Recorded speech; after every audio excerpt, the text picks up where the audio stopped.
All right, good evening. I guess it will help a little bit if I unmute my microphone. So, good Friday evening to everybody. Y'all just bear with me. I'm giving people a chance to get in here. We're going to get into this conversation really, really soon. So, I'm just getting a few little notes here so I can make sure I kind of stay on task. I hope y'all are all doing well, having a beautiful start to your weekend. This was a really pretty day today. It was a little cool this morning.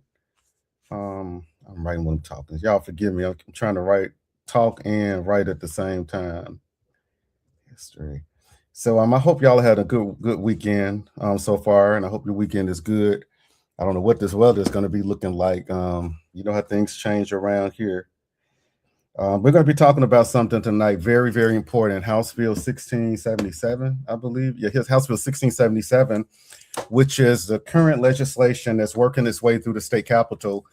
And what this legislation is talking about is the future of what the city of Jackson or Jackson water system. So anybody that's on Jackson water will be affected by the outcome of this legislation. So that's what we're going to be talking about. And there's been a lot that's been said and a lot that's been going on. So I kind of want to do what I can to kind of clear some of these things up and provide a little bit more, well, not a little bit more, but I want to provide more transparency and how I interpret things to be with it. And hey, I want y'all to weigh in on this conversation as well. I don't want to just be here talking to myself. I don't want to be talking at you. I want to be talking with you. And so I want y'all to weigh in and give me what your concerns are. Give me suggestions as to how you think things should happen, because we're really just all trying to. Well, I'm gonna say myself. I know what I'm doing. I can't speak on behalf of others, but I'm trying to make sure that we are doing right by the citizens of not only Jackson but all of our ratepayers on the Jackson water system, because this is a very, very complex issue, and this has been going on for quite some time. So thank y'all for tuning in. Miss Erica Robinson Jones, it's good to see you. I hope everything's going good for you. So I always appreciate y'all for tuning in. All right, so y'all, we're gonna go ahead and jump on into this because it's Friday. I know everybody don't want to be sitting up here talking and looking at me all night on a Friday evening, so we're gonna go on and breeze on through it. First, we want to start with how did we get to where we are right now? What happened to where we're at the status of the water system and the city of Jackson being ultimately taken over by the federal government and the city of Jackson losing all control over anything that's related to the system. Well, the way we got there is from years of a failed water system. Now, people will try to spin the narrative that it was a mismanagement of the water system by the city of Jackson and it was so and so, so and so. But the fact of the matter is, Jackson just did not have the resources and allocations that it needed in order to maintain its water system. So that's why the water system ultimately started to decline, started to fail.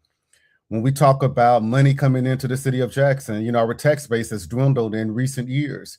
Jackson is the center to a lot of state agencies, which, as you know, don't pay property taxes.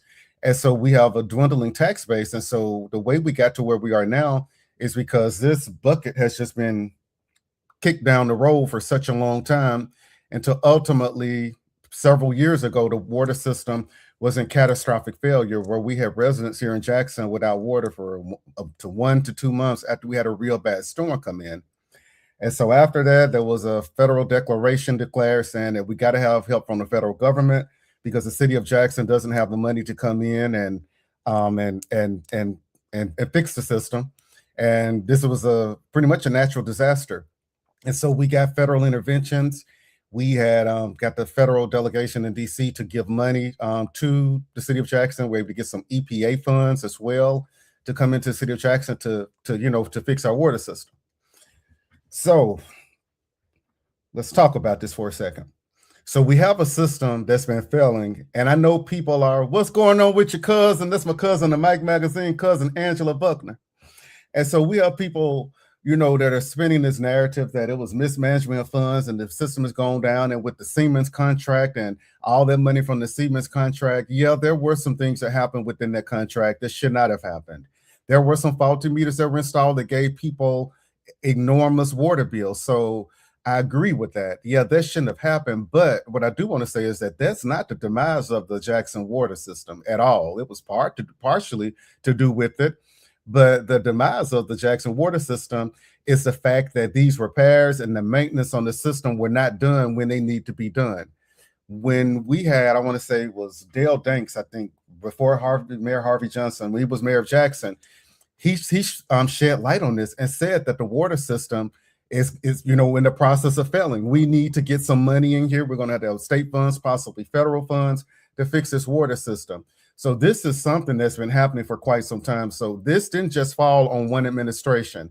This was several administrations that we had these things falling on. But how can the city of Jackson fix a water system when they don't have the money to fix it? Like I said, a dying tax base. Jackson was, if it may not still be, one of the fastest losing population cities in the country. So when we have people, businesses taking taxes going to other places, you don't have tax revenue coming in to do the things that you need to do, basic city services, water, streets, all these issues that we have going on. But I'm not going to go down that rabbit hole too far tonight. So let's talk about with the federal dollars. So when the federal dollars came in, there was a third party interim manager, Mr. Ted Henifan, which came in and ultimately established another entity, which is Jackson Water, JXN Water. So Jackson Water currently runs all operations as it pertains to Jackson Water. Jackson Water handles the billing, they handle the collections, they handle the repairs that are needed to the system. So ultimately, they're doing that. Now, and when Jackson Water came in, there were some monumental changes that were made to the water system. And we started seeing the system come back online in places. And so what I do want to say, though, is what we have to think about is the reason Jackson Water was able to be successful is because they had millions, hundreds of millions of federal dollars at their disposal to come in and do those things. So if the city of Jackson, which has been historically getting underinvested in by federal and state government, had these dollars that Jackson Water magically got a hold of, then our system wouldn't be in the shape that it's in right now. He did as well pipe improvements. Harvey Johnson, thank you so much for that, Mrs. Owens. So when you think about it, if I come in and y'all gonna give me hundreds of millions of dollars to come in and fix the Jackson water system, I'm gonna be able to do it as long as I have money coming in to get that done with. And so we have to talk about the things and possibly the successes of Jackson Water and how Jackson Water has been able to be successful in coming in and getting our water system back online. Now we're going to fast forward to years later, 2-3 years later, where we currently are right now. Where we are right now is we have ultimately Jackson Water, and in a sense, Jackson Water is another entity. So it's sort of like what the proposed measure is. The proposed measure is a regional water authority with several members on the board. We're going to get into that in a minute. But when we look at Jackson Water and the way that Jackson Water has been operating, this is giving us a taste as to what a regional authority will look like if a regional authority is put in charge of the Jackson water system. What does that look like? No accountability to the regional authority. And when I say no accountability is we're looking all across the city right now where we have people that have $20,000, $30,000, $40,000 water bills. And it's nothing that any of us can do. Lawmakers, elected officials, city councilmen, mayors, it's absolutely nothing we can do to help people that have these outrageous, inaccurate bills because it's in the hands solely of Jackson Water. Now, City of Jackson, although they're not benefiting from Jackson Water being in control, they're still responsible for any bond debt that Jackson Water cannot pay. So the taxpayers of Jackson, Mississippi, have been paying Jackson Water's bond debt because Jackson Water has basically, they don't have the money to cover their bond debt. When they're looking at the collection rates, they're not collecting enough money to be able to pay the bond debt down. So when we talk about, governing authorities and things of that sort, I want every single person that lives in Jackson or on Jackson Water right now, I want you to ask yourself, are you happy with the way things are being run right now? When we have people with extremely high water bills, nothing can be done about it. They're only told they have faulty meters. People's water is getting cut off because they can't afford these outrageously high water bills.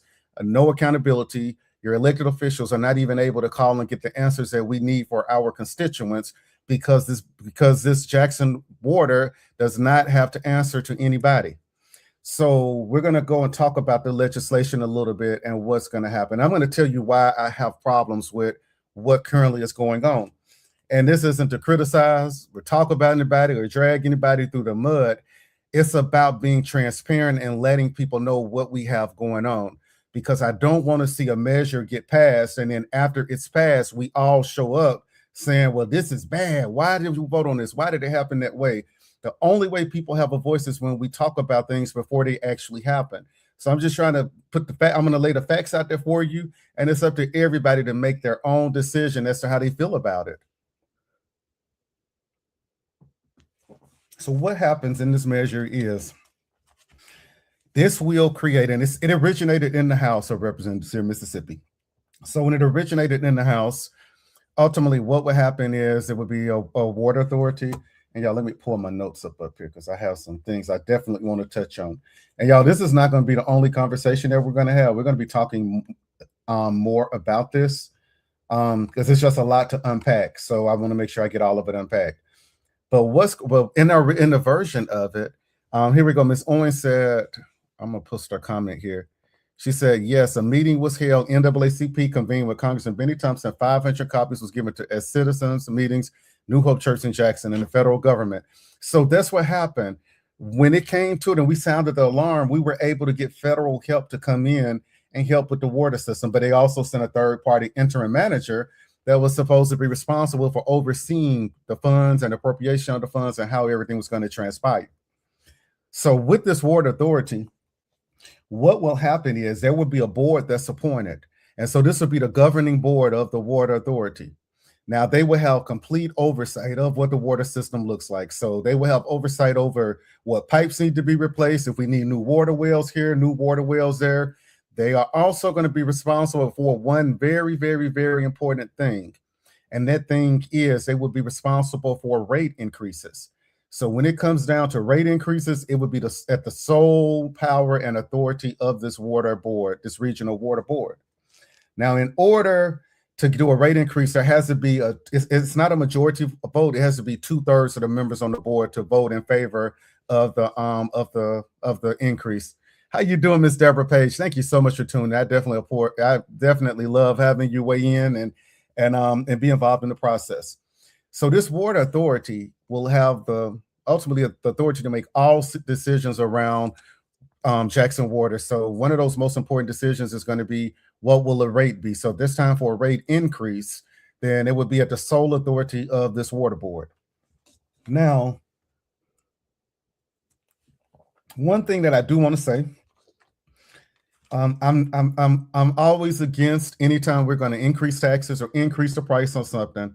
However, I have to look at the whole picture and have to realize that, y'all, hang on one second. So I have to look at the whole thing. And one thing that I will say is when we look at the rates and when we look at water rates have not been increased in quite some time. In the city of Jackson. Well, I'm gonna backtrack that just a little bit. But ultimately, what I'm trying to say is I understand that there's going to have to be rate increases as times change because we're going to have to increase the rates. But we have to make sure that we have good governance over that before we're increasing rates. Now, one thing that's recently happened, because there was recently a rate increase that was approved by Judge Wingate. Jackson Water asked for a rate increase. And if anybody can drop in here how much that rate increase was it 5%, 15%? If anybody here, please put the rate increase. So it was a rate increase, which they're projecting to be about $5 to $9 a month on somebody's bill, which a lot of people are saying that's not a lot of money. I agree. $5 to $9 to some people is not a lot of money. But to some people that are on the fixed income, $5 or $9, that's the copay for their medication. They're barely making it. That's the copay for their medication. Groceries are up. That's going to be a significant increase. But not only that, what we have to understand is prior to this, there's a $40 availability fee that's been added to every single person's bill in the city of Jackson. So that's $40 that was added, I want to say last year sometime.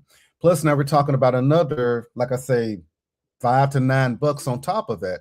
So these are things that we have to take into account. Y'all, one thing that we can't do is you can't count other people's pockets and say, well, I can afford $5 more. Yeah, me personally, I can afford $5 more. I'm on my water bill, but there are people out there that can't. So those are things that we have to be careful with. Thank you, Ms. Bowman. It's a 12% increase. Great evening in Hinds County. We're launching new initiatives, and here we go, Ms. Bowman. And my businesses will be back up booming thanks to my son. That's what I'm talking about, Ms. Bowman. Keep your business right here in Jackson, Mississippi. And so back to this, and I got another question. I'm gonna get to you in a minute, Ms. Owens, I promise you. And so I lost my train of thought. Y'all, I'm not get to cutting over Ms. Bowman. I lose my train of thought. Okay, yeah, counting other people's pockets. And so we can't look at that it's only a $5 to $9 increase. We have to look at that it's a the $40 that came before that. So it's actually going to be about a $50 increase once this actually happens. Now, let me tell you where I have the biggest problem. I have the biggest problem in being that I don't even know where to start, y'all. I'm going to take a breather and get my thoughts together. I'm gonna answer Ms. Donna's question, and then I'm gonna come back in because I don't want to go to get on a tantrum, but I'm feeling one coming. Do you think the board will bring the bond money? Ms. Orange, so are you asking? Do I think that when the board is established, that we will be able to get more bond money for the system? I think that's what you're asking. One thing that that the third-party interim manager Ted Hennepin has been vocal about is making sure Jackson improves their bond rating. Because if we improve our bond rating, we'll be more aggressive and we will be able to go after more bond money. But if that's the case, if Jackson is going to be able to get a bond, then Jackson can get a bond themselves and don't have to go through this other process with a water authority. So let me go to where I'm going to be moving to now and why I have so many problems with what we have going on. All right, so when I was elected back 2023, August 28th, 2023, I was running in that election. My predecessor is Commissioner Dekeither Stamps. And so he left this seat because he was running for Public Service Commission. He was successful in the bid. So he now serves as our Central District Public Service Commissioner. So Public Service Commissioner, right?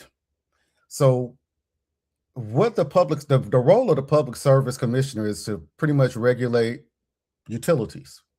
Now, last time I checked, water was a utility. Now, I'm not the sharpest tool in the shed, so maybe water in some people's book is not considered as a utility. But the biggest problem that I have is when we started talking about this, pretty much every conversation that I've had with anybody, my first question has been, how does Commissioner Stamps feel about this? What is Commissioner Stamps' recommendation? And you know what? Nobody's been able to tell me what his recommendation was. And the reason why is because he has not been consulted with. So how are you drafting policy and legislation centered around public utilities, and we have a duly elected public service commissioner with a wealth of knowledge that knows the issue, and we're not asking him for his feedback on this? I have a huge problem with that. So what did I do? When this bill came around, this proposal came around, I called Commissioner Stamps. And when I called Commissioner Stamps, I said, hey, can you because I'm gonna be honest, I said, Commissioner, I don't know anything about water. That's not in my lane. I don't know anything about it. I'm not one of the legislators that think I know everything, because some of them think they do. And that's probably why we are where we are now with this, whatever it is that we have. But I said, can you talk to me about it, what needs to happen? And the first thing he told me is, he said, Representative Nelson, there has not been a rate study that's been done on the Jackson water system. I said, huh? I said, oh, so since you've been in office, there hadn't been a rate study done. And he's been in office 3 years. He said, no, not even in the past 20, 30, as far back as I can look, there has not been a rate study done. I said, okay. And so when he said rate study, I said, Commissioner, well, I'm scared of a rate study because I don't want to have a rate study and rates go up. And he said, well, let me tell you what happens with a rate study. He said, so we are a state agency. We deal with utilities. If a rate study is requested, what we do is we come in, we evaluate the entire water system. They just did this over at CMU up in Canton. I think that's for something, Canton Municipal Utilities or something up there. But he said we just did a rate study. It took us about a year and a half to do it. And what we did is we came in and we looked at the entire system. We looked at the pipes, we looked at the wells that were supplying the water. And when we did all of this, we have when we did this rate study, we were able to determine that some of the wells need to be dug deeper. And so with a rate study, it's not about coming in and just adjusting a rate. It's about evaluating the sustainability of the water system. And so the problem that I have is, one of the major problems I have is, well, the first major problem is I feel that our Public Service Commission has been completely disrespected. I feel like his job has been disrespected by not having him at the table when we're talking about this issue, first and foremost. The second mistake that we have made, I feel, is that we don't know what is going on with the water system. Now, we can listen to what the third-party interim manager is saying. However, when we have a state agency, the Public Service Commission, that we fund from the state of Mississippi, when we have them, why is it that we have not asked for them to do a rate study and tell us what's going on with the system? So right now, all we know is, hey, we're going to pass legislation and we're going to get a water authority. And when we get the water authority, they're going to come in here, we're going to say, all right, water authority, welcome to Jackson Water. What's the next step? The first thing that they're going to do is get a rate study, which the size of our water system may be 2 years to get a rate study done. So why has this not been done prior to? Because basically, this is like us. This is like going to the car lot, and when you go to the car lot buying a used car, and when you buy the used car, and you take it, y'all hear Alexa in the background. Counsel, she must thought I said her name, but this is like going to the car lot, buying a used car, and driving it home, not even getting it checked out, and you just driving it home, and you're saying, oh. And better yet, let me put another segue. You go buy this used car and the salesman tell you that car has a lot of problems, and you don't ask what the problems are. You don't ask to have a mechanic look at it. You say, oh, okay, well, I'm going to drive it home and I'll figure out what's going on. And then you get home, and when you get home, you find that the car needs a new motor, new radiator, new battery, new everything to it. So would you go and buy a car that you know is in bad disrepair, take it home, and then if you took it home, then find out what it's going to cost to fix it? So we have to do things in order. And before we start talking about anything with a water authority, we need to know what's at hand. Because we can have what can happen is we can get a water authority in place, get a rate study done, and it can be an astronomical figure that can come in saying it's going to cost upwards of $1 billion to fix this water system. And the water authority said, well, you know what we got to do? We got to jack the rates up on customers because we got to get this water system fixed. We need to know exactly what's going on before we get into this. And I feel like we're putting the cart before the horse when we do this. We've had all this time to have a rate study done, and one has not been done yet. There have been some independent studies done from other people and other organizations, but why are we not putting this in the hands of the state agency that we've elected and that the state of Mississippi has hired experts in to do this rate study? Because that's how, and when we start doing those things, we bring all of the players to the table. When we bring the PSC to the table, then we have the state of Mississippi at the table when we're going to say, hey, we need appropriation because we've had a rate study done and this is what has to happen. We get the federal government involved and say, hey, we need to get this money. Ms. Brenda Johnson made a comment, say everything has increased. Gas, what is it? Gas with Delta Utilities.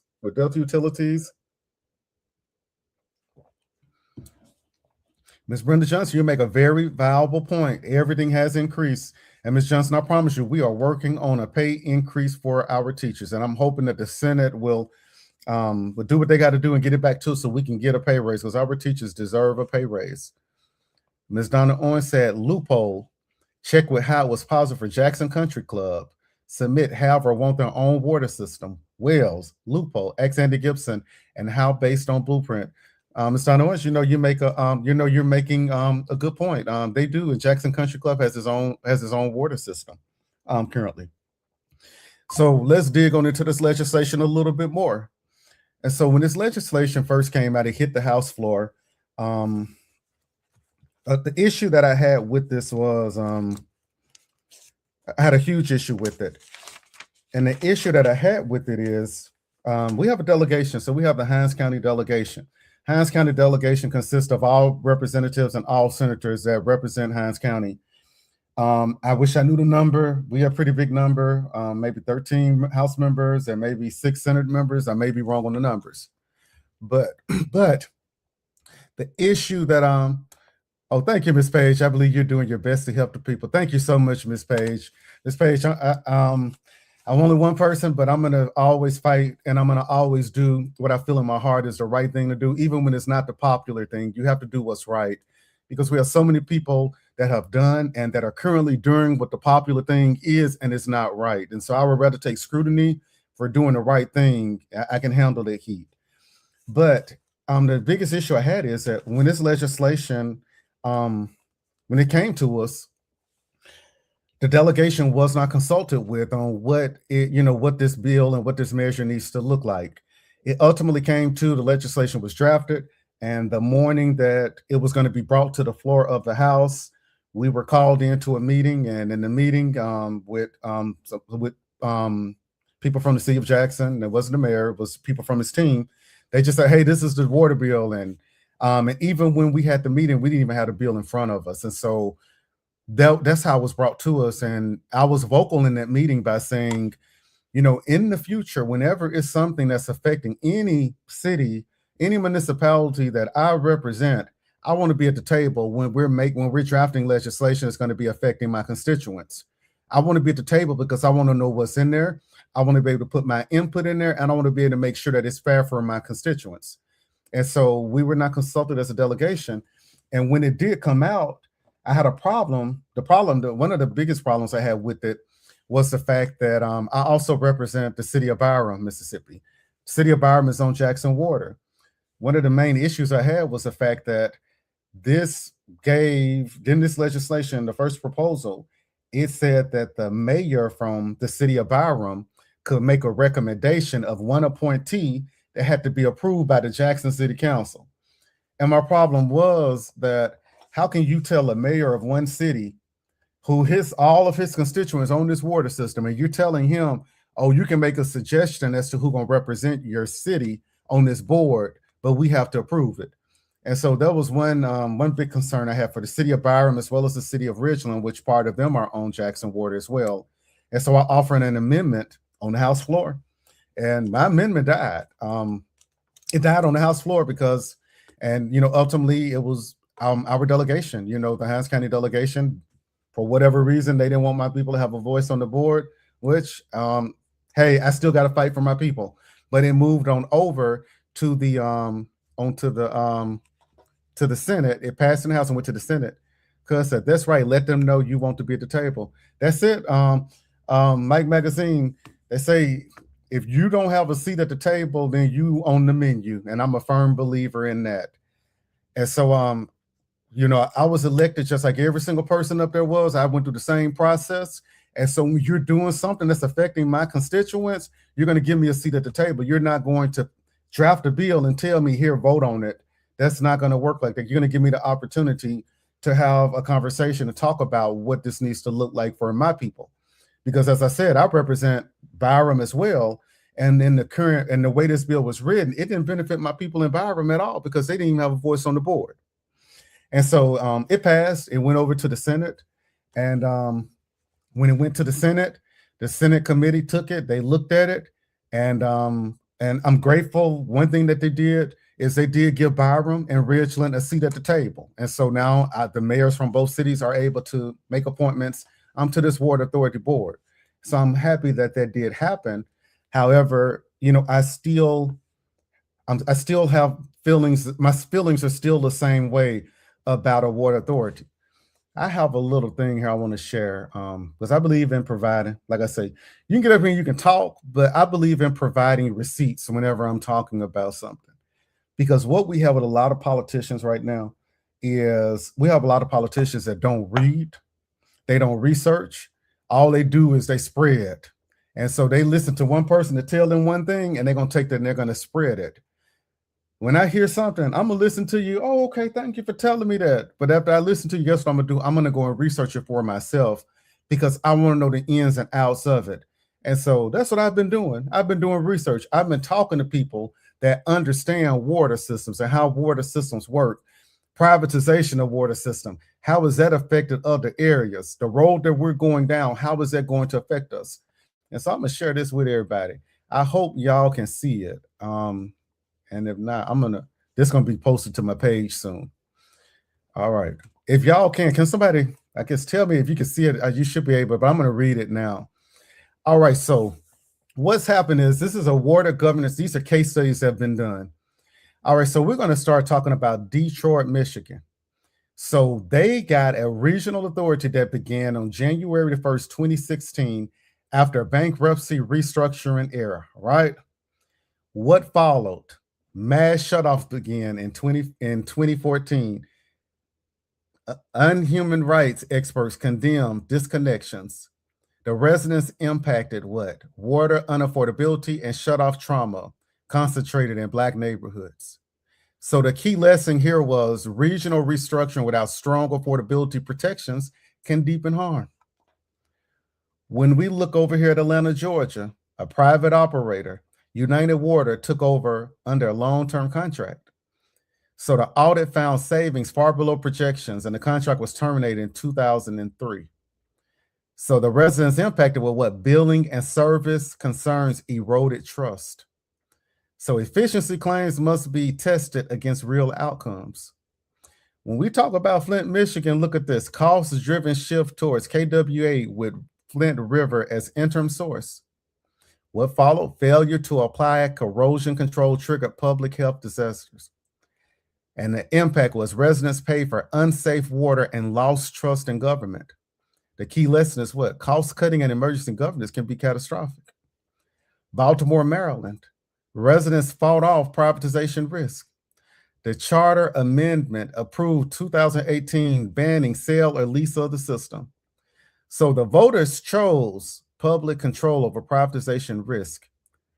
And so the key lesson is communities can act before harm occurs. And we're going to get on this in just a minute, y'all. Pittsburgh, PA, independent authority with major capital and debt pressures. PUC approved rate settlements in 2026. Residents' rates rose while affordability programs had to expand. Key lessons: debt-heavy capital programs need strong resident protections. So this is some other stuff I'm going to put on here. I'm not going to go into all of this now, but I'm going to put this on here so for your reading pleasures. So I put that out there, and I feel like that's important. I'm going to be sharing way more about this. And then when we look at, I'm going to take this down. I'm going to leave it up. Y'all should still be able to see that. I'm going to leave it up, and I'll talk while I leave it up there. But when we look at what Baltimore, Maryland did, what did they do? They were able to go out there and inform their residents. Their residents had a voice, and their residents passed a referendum saying that we don't want our system privatized. And they got ahead of this, and they fixed this before the problem occurred. They were able to rectify this before privatization came in. And I just want to be looking at it both sides. Privatization can work.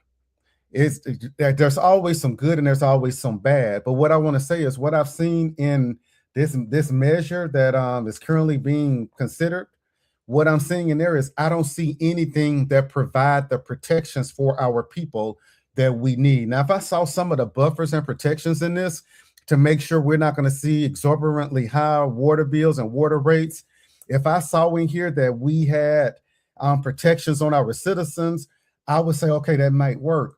But I just don't see that. So we have to be real careful with that.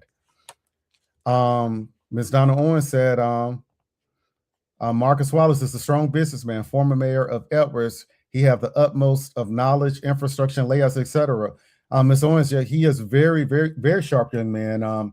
He did a lot of work with Edwards. They just got I don't know what it's called, some kind of new water system put over in Edwards that was done under his administration, but it took time for all of the funding and things to get in place.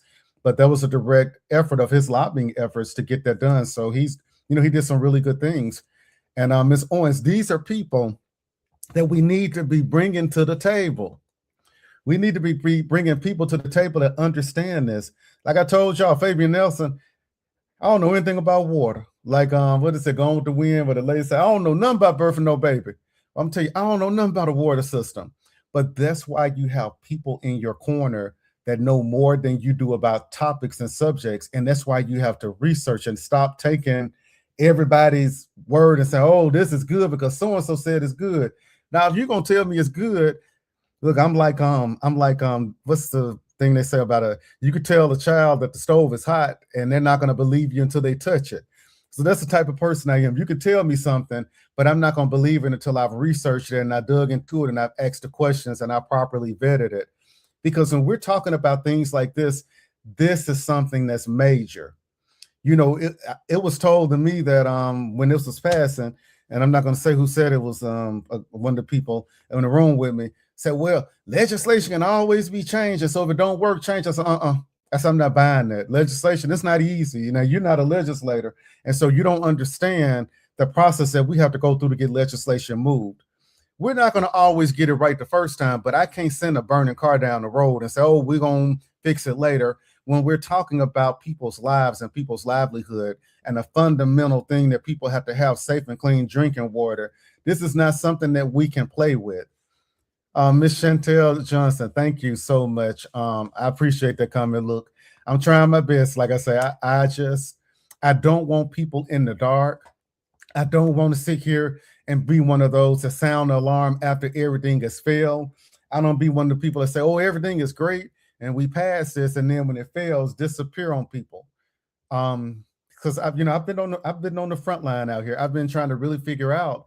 And I'm going to tell you the reason that probably the reason I'm in so much more of an uproar than a lot of my colleagues is the fact that I have been here. I've been to people's homes that have gotten their water turned off. I've listened to their stories. Pregnant mothers with $40,000 water bills, water disconnected, not knowing if she's going to be able to come home to her house after she has her baby, her family bringing water to her. I've heard these stories, and the reason that I'm so passionate about this is because me being a state legislator and not able to reach out and fight for my constituents and be blatantly ignored by the third-party interim manager, Ted Henifin, basically ignored when I'm calling you, asking you for questions as it relates to my constituents having water. So that's why I fight as hard as I do, because honestly, quiet as kept, when we have Jackson Water, that's privatization of water right there. When you have an organization that has no control. I sent a public records request over to Jackson Water asking to see their financials, and I was hit back. Well, we don't fall under public records, the open records request notice legislation, so we don't have to send you anything. And for me, that is a problem. That is a huge problem. And so that's why, like I said, that's why I'm vocal about it. Because look, I've been on the front line. I've dealt with issues personally with my own water issues here without getting the bill for over 2 years, and then having to call and getting the bill, and the third party interim manager tell me, pay your bill. Well, the bill would have been paid, Mr. Manager, if you had sent me the bill like you was, but you're not going to send me a $1,300 bill and think I'm going to cut you a $1,300 check that same day. No, you're going to get on the payment plan because you should have been sending me my bill when I was calling and asking for it, like so many of our other Jackson residents are. Now, back to this water authority. So in the Senate, and I have to get a breakdown of it. So what will happen is there are going to be 9 members on this water authority. The mayor of Jackson will serve on the board. 2 members can be appointed by the mayor of Jackson that must live or work in the service area, and they must also be confirmed by the Jackson City Council. You're going to have 2 members appointed by the governor, 1 member appointed by the lieutenant governor, and 1 member appointed by the governor with advice from the mayor of Jackson and confirmation by the senator. 1 member appointed by the mayor of Byram who lives in or works in the service area, and then 1 member by the mayor of Ridgeland who lives or works in the service area for Ridgeland. That ultimately would be the makeup of of said proposal. Yeah, like I said, they will be responsible if a rate increase has to occur. This board will be responsible. So for any expenditure over $5 million, which are going to be a lot of those because we got a lot of work to do, any expenditure over $5 million will have to be approved by a 2/3 majority. So 2/3 or whatever 9 is. I'm not sure what a 2/3 would be of 9. I'm going to say 2/3, half 4.5. I'm going to say about 7 members, I would think possibly would be a 2/3 majority. So 2/3 majority. So any rate increase, we have to have at least 2/3 of the board, and anything over $5 million, we would have to have the approval, the 2/3 majority of members to say that. So, that's how I feel about, what we have going on. There are going to be many more conversations, I know, coming from me to y'all about that. I want y'all to weigh in on it. I want y'all to talk about this because this is going to affect every single person that is on Jackson Water System. What would I like to see happen? I'm glad y'all asked.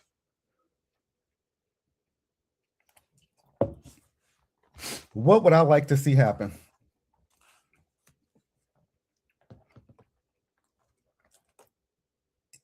And I have to pause on that because I'm gonna have to put my I'm about to put my foot in my mouth real quickly here.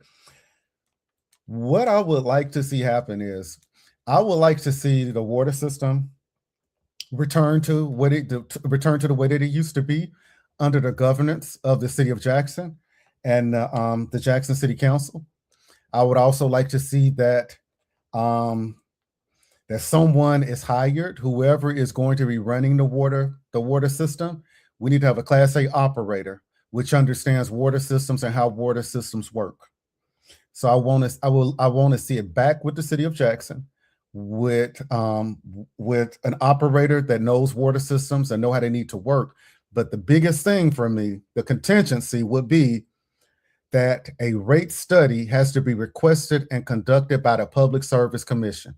Because if the Public Service Commission comes in and conducts a rate study, the Public Service Commission is going to list the demands as to what, and they have judicial power at the PSC. So they would be able to hold the city council responsible, hold them to the fire, and make sure that they're making the necessary repairs to the system that need to happen. We will have a good person that will be running the system. Because let's look at it. The system ran fine for almost 100 years. And so we know that the city is capable of running it with the proper leadership in place, with the proper funding in place, and with the proper accountability in place. And the reason I say that is because with the city council being responsible for this board, we have someone that we can hold accountable. With the water authorities, nobody we can hold accountable. With the city council, if they're messing us up with the water system, guess what? We elect new councilmen every 4 years. We can go in and replace the city council with somebody else. We will have more control over our water system with it relying in the hands of the city council.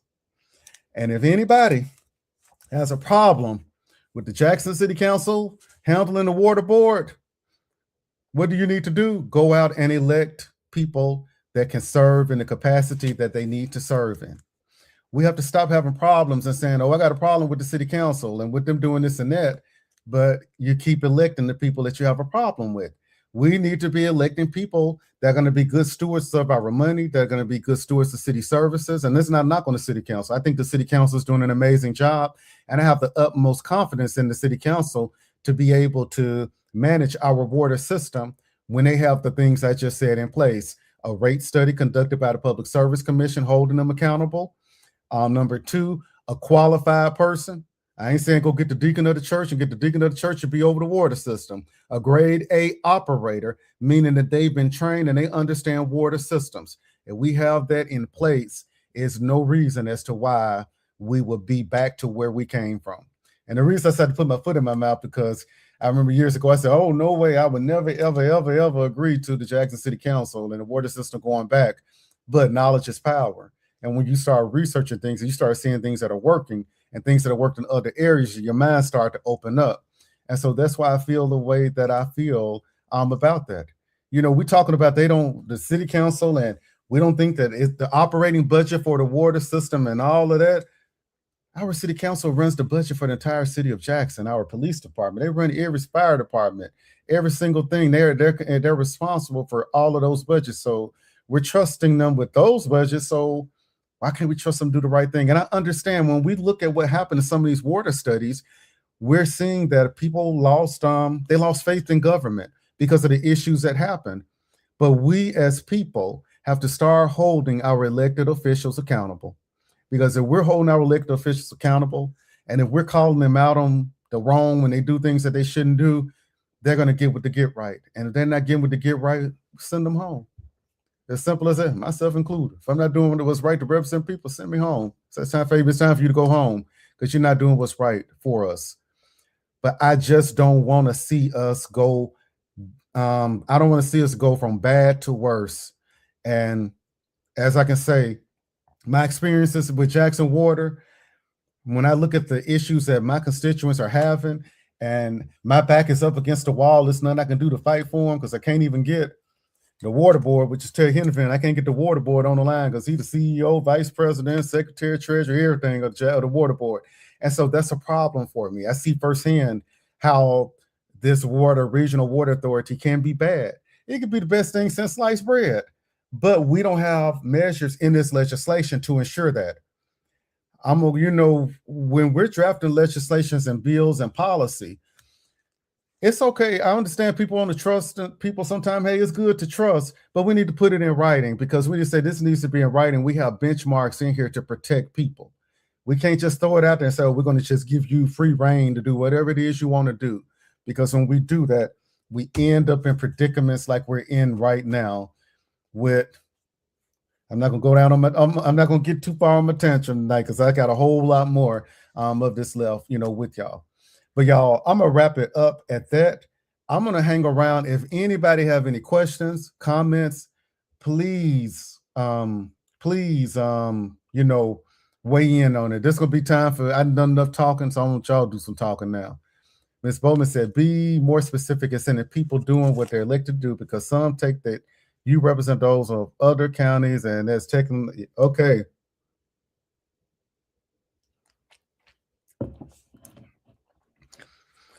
That's a mouthful there, Ms. Bowman. So Ms. Bowman said, we really got to get back to a lot of education, around civics and who does what. Because a lot of people don't really understand, who's responsible for this or who's responsible for that.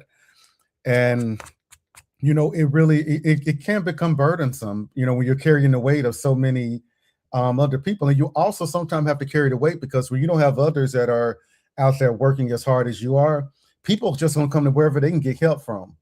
If they're not getting help, and I don't fault people, I don't blame people for that. But if they feel like they can get help from you, they're gonna come to you. So we gotta, once again, when we talk about the accountability piece, our accountability time is when we go to the polls, right? We just had accountability a few days, March 10th, when we had primary elections. In November, we're going to have accountability again because we're going to go and pick who our next congressman is going to be, as well as our next U.S. senator from Mississippi. So we have to start making sure that our elected officials are doing what it is that they're supposed to be doing. Make sure our elected officials are accessible.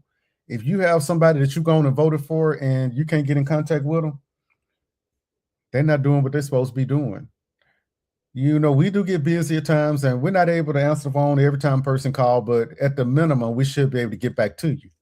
If we can't get back to you, we should have somebody in our office that's able to get back to you.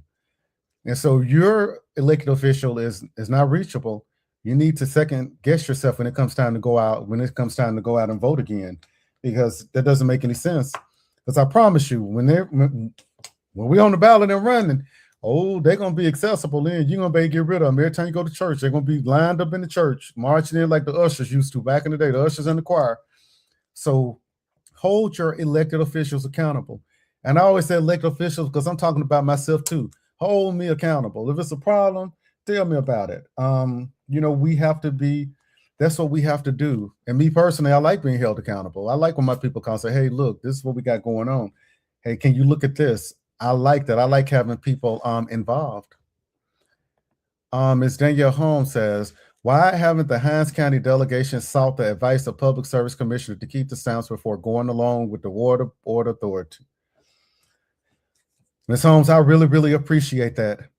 That is a great question. And that's my question too. I've asked all the time, well, what has Commissioner Stamps said? And they can never give me an answer because they haven't consulted with Commissioner Stamps on this.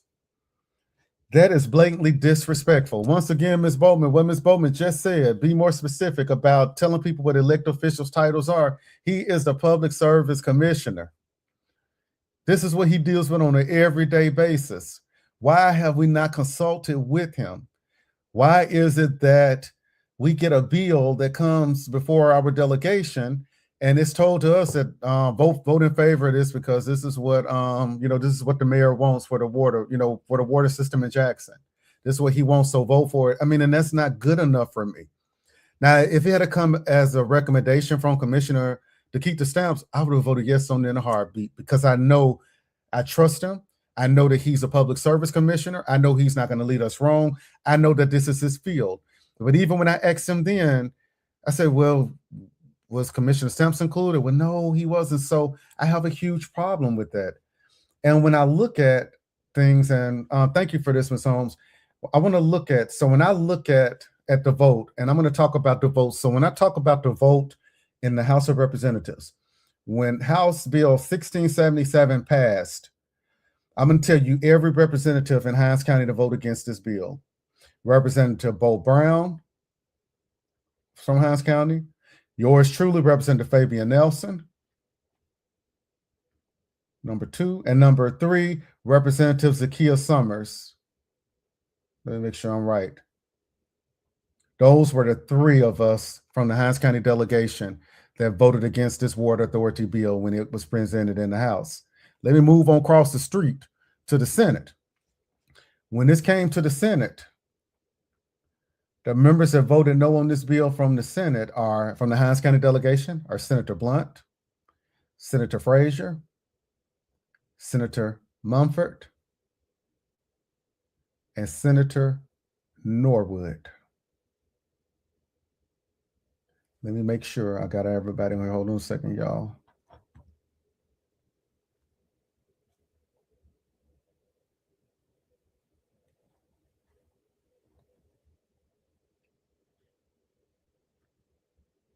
All right, so I'm gonna repeat that again. So the senators that voted from the Hinds delegation that voted against this bill from the Senate are Senators Blunt, Senator Frazier, Senator Mumford, Senator Norwood. Those are all 4 of the Hinds County delegation of senators, and Senator Harkins as well. He didn't vote. He didn't vote at all on it. He represents part of Jackson. But when we look at this, look at the dynamics. So in the Senate, every single person that represents Hinds County in the Senate voted against this measure or didn't even vote. But when we look at the Hinds County delegation in the House, what was it? 3. You had 3 that voted no. And we have a much larger delegation. We have about, I'm gonna say 13, 14 of us. And out of that, only 3 of us said no to this in the House.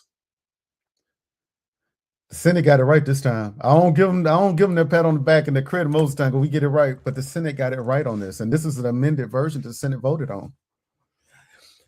And I urge my colleagues, and I'm going to tell them, I urge y'all to reach out, talk to the Public Service Commissioner, and see what his insight. My challenge to them is going to be call Commissioner Sims. Just ask Commissioner Sims, how does he feel about this water authority? Just ask him, how does he feel about it, and see what he has to say about it. That's my challenge to them. If you want to, we have 3 Public Service Commissioners. You got Central, South, and North. You can call the North or the Central or the South PSC commissioner if you want to, but call somebody at the PSC's office or call the engineers, call somebody at the PSC office and see what they say about it. These are people that specialize in public utilities, and see what it is they say about it and how they feel about it. I think that, in this case, why do we have a Public Service Commissioner if we're not going to be consulting with them on policy when it's going to be affecting, utilities?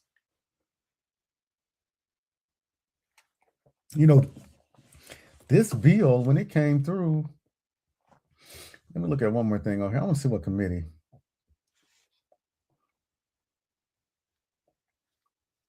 So this bill came out of yeah, this bill came out of State Affairs and Ways and Means because it's money attached. But it came out of State Affairs, so this bill didn't even come out of the Public Utilities Committee. And one thing, I guess, one more thing that I do want to say is, let me tell you kind of how things work at the Capitol. So when it comes down to issues that are pretty much like this water authority bill, this is only affecting the city of Jackson and Jackson Water. So whenever there's an issue like that's affecting like Hinds County or Jackson, whatever have you, honestly, the other members of the chamber, they really don't care if it passes or if it fails. What we do is, and I'm gonna say we because anytime it's something that's more local, what we'll do is we'll vote with how the delegation feels. And so with the other members of the House, they voted in favor of it because they're like, oh, the Hinds County delegation, they like it. So since they like it, we're gonna go on and roll with it because it's their area that they represent. So I don't want it to seem people to think, oh, the state, all the legislators did this. No, they were just going with the people in Hinds County. I mean, in the House, now the Senate was a little different, but in the House, so they was just going with what the Hinds County delegation said. Like even when I offered my amendment, and you can go back and listen to the video, when I offered my amendment to give Byram and Original a seat on the board, there were a lot of people that were in favor of my amendment that were not from Hinds County, but the Hinds County delegation didn't want it. And so they rolled with it and they killed my amendment on the floor on the basis of that. And as I was walking back to my seat, all of my colleagues were saying like, Fabian, what happened? Why did your delegation not want that? That only makes sense. They don't want your city to have a voice on the board. They're like, it's a no-brainer. We agree with you. I got calls from people that agree with media, agree like, what are they thinking about? What is going on? That doesn't make any sense. But that's all because, you listen to them and say, hey, the mayor wants this. And, it's, we have to properly vet things and, nothing against what the mayor wants. The mayor wants what he wants, but I wish that he had brought the key stakeholders to the table and the key stakeholder to the table, which is Commissioner Nikita Stamps, should have been at the table telling us, hey, this is what needs to happen. And questions never came up about a rate study. Has a rate study been done? That's never come up. And once again, with our colleagues that are not part of the Hinds County delegation, they're saying, well, hey, if the Hinds County delegation is okay with this, who are we to fight for Hinds County delegation when Hinds County delegation not fighting for their people themselves? Which makes sense. Because I'm going to tell you, if this were DeSoto County or this were the coast, which have, and I use them because they have large delegations, if it's a measure that's going to be affecting them, they are going to challenge it if they don't believe in it. They're going to ask questions on it. And when they get up, they'll be able to get up there and say, our delegation wants this, our constituents want this, let's roll with it. And we know that it's okay. On this issue, when this was being presented by Representative Yates, my amendment, when I presented my amendment, when I closed and Representative Yates, she was able to rebuttal it.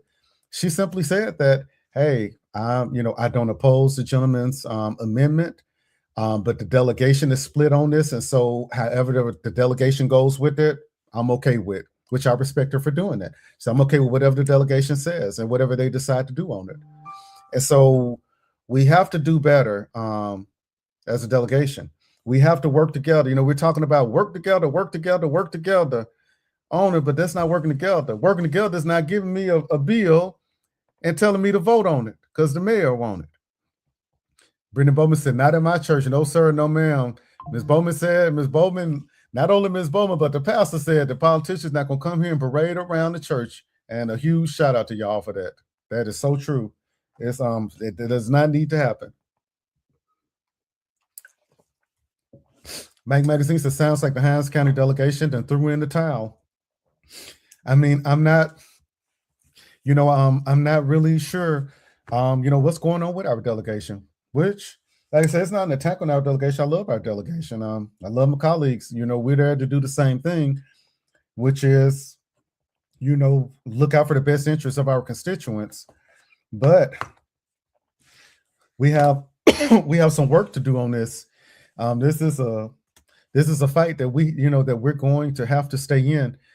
And another thing I do want to add is that now this has to come back to the House for a vote. So when it comes back to the House, we have to either concur on it or not concur. If we concur on it, that means we accept the changes and it goes to the governor. If we don't concur on it, that gives it the chance to go to conference. If it goes to conference, they can go and change the bill around and see if we can get a conference report and get it voted on into the governor. But what I do want to say is that no matter what happens with this bill, with Bill 1677, it's still not over until the judge signs off on it.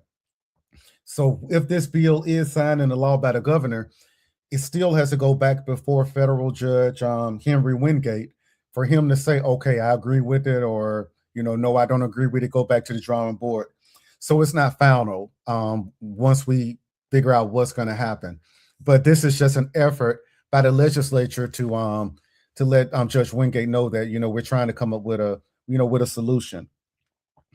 But we got to do better, y'all. We have to work together.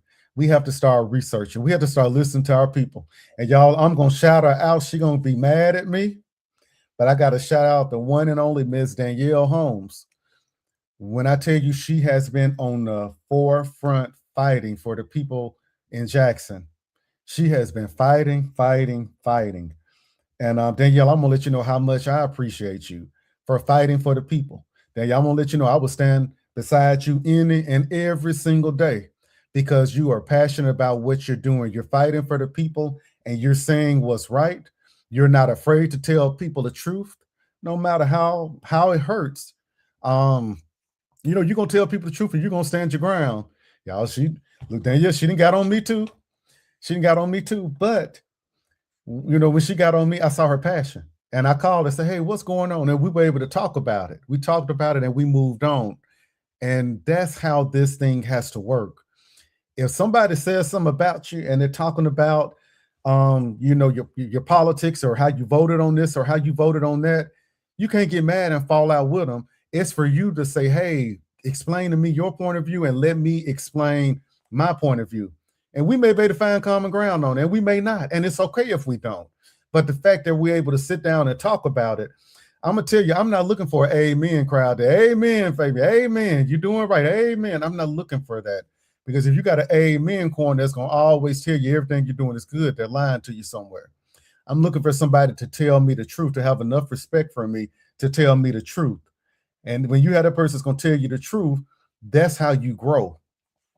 It may not always be pretty. Look at Lord Mike Magazine all the way up in Delta say that she ain't no joke. Lord, when I tell you Danielle Holmes is known nationwide, she known nationwide, but for good reasons. And so Danielle, you keep on doing every single thing that you're doing. And just know I got your back. I don't care. I got your back because you're fighting for the people. You are fighting for people that don't have a voice. People say, oh, some folks feel like they don't have a voice. No, you're fighting for people that do not have a voice. You fight for people who nobody else will fight for. And that's important because the one that have influence and have a voice, they don't need people out there to fight for them because they can pick up the phone and get what it is they need. But we have to fight for every single person. Like another person I got to shout out y'all, my cousin, Angela up there, the Mike Magazine. When I tell you, when I tell you, I appreciate you. All that you do up there, Mike Magazine, I appreciate, what you're doing. That's what we have to do. We have to speak up for the people. And, I find, that's one thing I like doing is being able to be there for everybody. That's the way we change politics here in Mississippi is by showing up for people who have never had anybody show up who have not had anybody show up for them in the past. That's how you change the narrative around here. Because when you talk about voter apathy, when voter apathy, people gonna always say, I ain't gonna vote because my vote don't count, my vote don't matter. These folks get out here campaign and they have a fish fry and I don't see them no more, so I'm not gonna go vote. But when you're out here and you're available to people that have never had and never really experienced what public service is from you, these people ready to go out there and vote. That's the way we rebuild trust and we rebuild our state is by activating a base of voters that's never been activated. People don't vote because they don't have a reason to vote. When we talk about Barack Obama, who had historic turnout, the reason that people turned out for him because what did he give people? He gave people hope. It wasn't people just going to vote for Barack Obama because he was a black man. In that case, if we would have had a black president before Barack Obama. People were going because he put hope in them. They saw that, this is what we want. This is what we need. Oh, the headquarters is out all right now, Mike Magazine. I tell people to follow your vote. There you go. Mike Magazine says she tell people follow your vote. That's what we have to do. What we have to do is when people come out campaigning, I don't have one of them over here, do I ain't got it.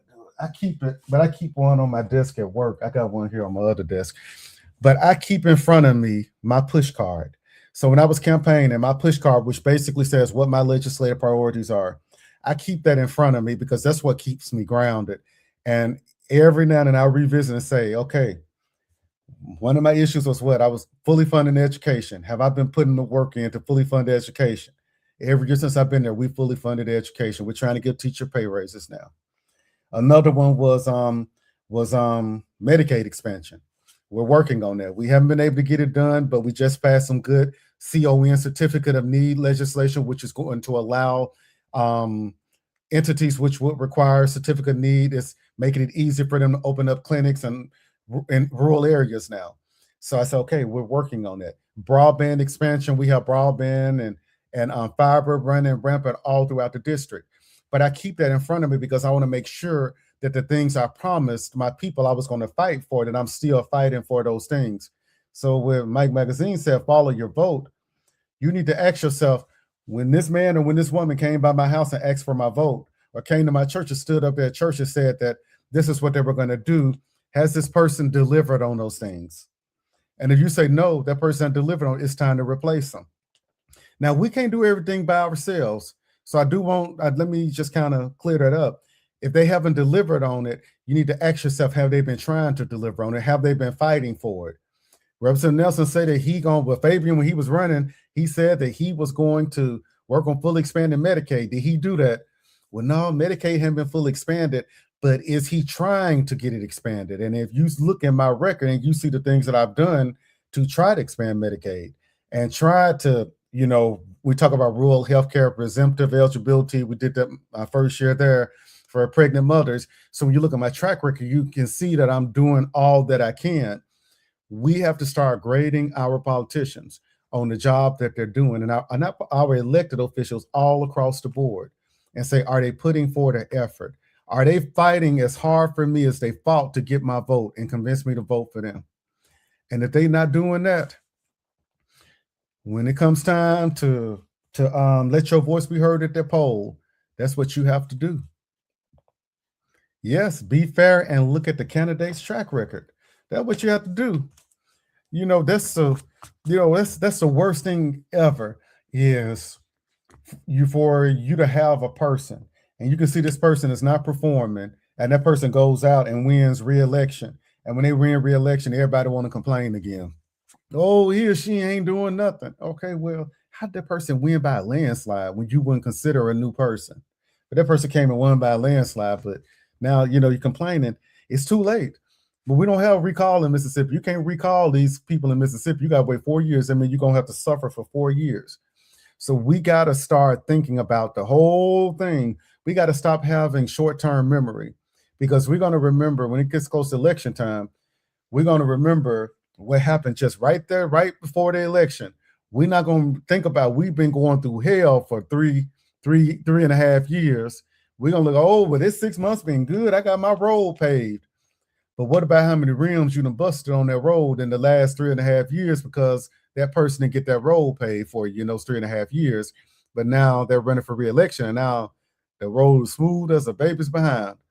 So we got to start making sure that we are evaluating our elected officials and making sure they're doing what they said that they were going to do and holding them to a standard that they said that they were going to be held to, when they were elected.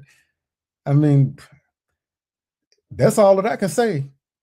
If you go out and you get a job right now, I don't care where you work, all of us work. If you're on that job and you're not doing your job, you're going to get put on a performance evaluation plan or whatever it is, suspended, whatever have you, they're not going to let you sit on their job and not do your job and make their company look bad. The only place where a person can hold a position and get a check and not be held accountable is an elected office. And it's sad to say. And people just keep on because you're familiar with the person or familiar with the name.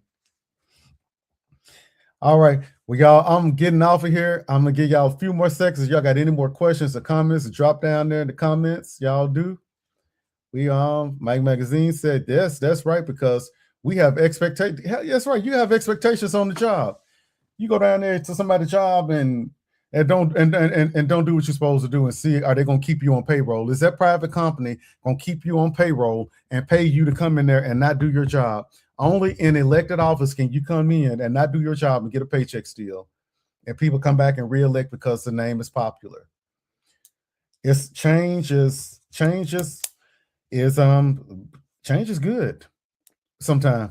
We go, no, when you keep doing the same thing over and over that's not working, they call it insanity. We got to break that pattern and get out of the insanity phase and start making sure that we're putting people in that's going to work on our behalf and for us. All right, well, I think that's it, y'all. I don't think anybody else got anything else to say. I'm gonna get off here and try to find me something to eat. I don't know what I'm eating. It's spring break week. My son is not here with me, so I got the house to myself tonight. So I'm gonna go in there and try to probably have me a sandwich or something, y'all. But thank y'all so much for tuning in, for listening. Any questions, concerns, or anything as we navigate through House Bill 1677 and Jackson Water and the Regional Authority or whatever it is, as we navigate through that and how that's going to look, please feel free to reach out to me. I'm here for any questions. All right, y'all take care. Have a great, great, great weekend.